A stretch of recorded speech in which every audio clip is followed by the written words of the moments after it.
I do want to again point out you are a Republican. You voted for Donald Trump twice. Now you say that he's, quote, threatened the country that you love.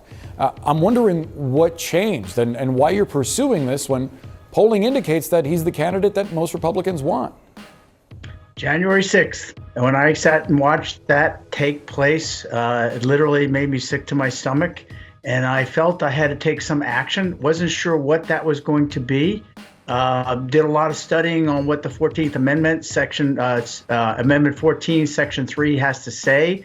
I did some work on trying to understand how that came into being and found out there were a lot of Mainers that were in the U.S. Senate at the time that helped develop it. And then Colorado ruled by saying, yes, he did cause an insurrection. I also read Senator Collins' comments when they tried to impeach Mr. Trump or President Trump right after the insurrection. She even called it an insurrection. So not knowing exactly what my path could be, I was given the opportunity because under Maine law, we actually have to have the Secretary of State determine how the election is going to run. And she made the determination, obviously, in the hearing that Mr. Trump was not qualified, which is our Secretary of State's job to do based on causing the insurrection in Washington on January 6th. That is State Senator Tom Saviello. He voted for Donald Trump twice, and now he has helped to successfully bring the 14th Amendment challenge on the Maine ballot. I'm sorry. It's so refreshing to see someone that voted for Donald Trump twice, a Republican, a lifetime conservative, watch what happened on January 6th and go, oh, that's an insurrection. I mean, what else is it? And, it's refreshing. He and I probably don't agree on anything. However, we agree that people that film themselves doing an insurrection were doing an insurrection, and it wasn't some peaceful protest that the FBI was... Thank you, Tom Saviello. What do you think is going to happen with your measure to remove Trump once it reaches the highest court in the United States? Well, that is a great question because I have asked a lot of people, could they sweep it out of our jurisdiction and take it on? The answer I was told was no. They could do a couple things. One, they could actually not take it up. They could turn around and say, you know what? The U.S. Congress has to change this law. They delegated that responsibility to the states. They could find a small piece of it that they want to address. As you may recall, in Colorado, the judge there basically said that he was not in an office. The president's position is not an office, and therefore this law does not apply to them. Or they could take it head on as a particular issue that they want to try to define Amendment 14, Section 3 and completeness. Obviously, to people like you and me, it's a no-brainer that Trump should be disqualified from ever running for office ever again. And we can do that with the 14th Amendment. That seems obvious to most people. However, there are some people out there arguing that the 14th Amendment is flawed.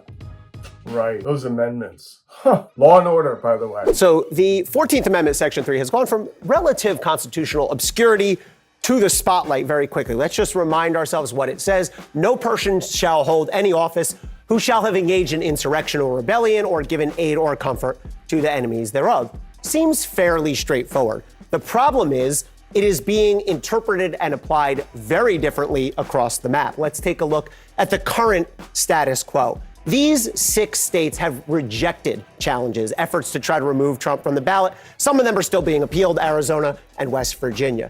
These 11 states, we've had challenges to Trump's eligibility brought, but then withdrawn by the challengers for reasons that are varied. Now, we have, of course, now 2 states, Colorado and Maine, who've decided Trump is off the ballot. He committed insurrection. 14th Amendment applies. We could see appeals in the Colorado case to the U.S. Supreme Court, in the Maine case into the Maine state-level courts at any moment. But as you can see, this map tells you all you need to know about just how much chaos there is state to state. So a lot of people are pretty upset about this, as you can see, and they're threatening civil war, all because of an amendment that was made at the end of the Civil War.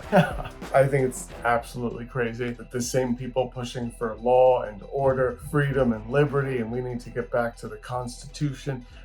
These people carry around a little pocket constitution. I have pocket constitutions because I went to MAGA rallies, conservative things, and they'll hand them out. Hand out a little pocket constitution, all the amendments and all that stuff.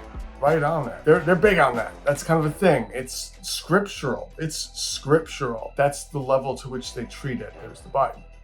You get it. However, this goes right out the window. That's all just cover for, I didn't think January 6th was that bad. I don't believe it happened. I don't want to believe it happened. And, if January 6th, what's the logic here? Wait, let's do it.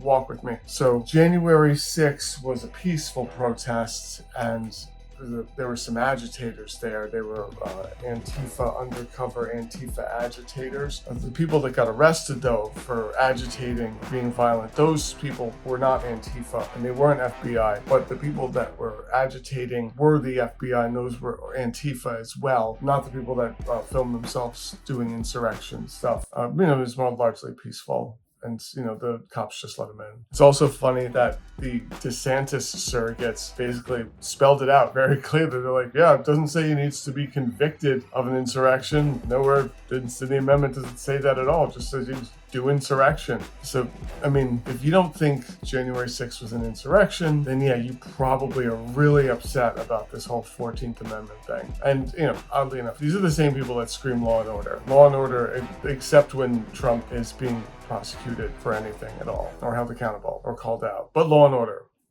But not for, you get it.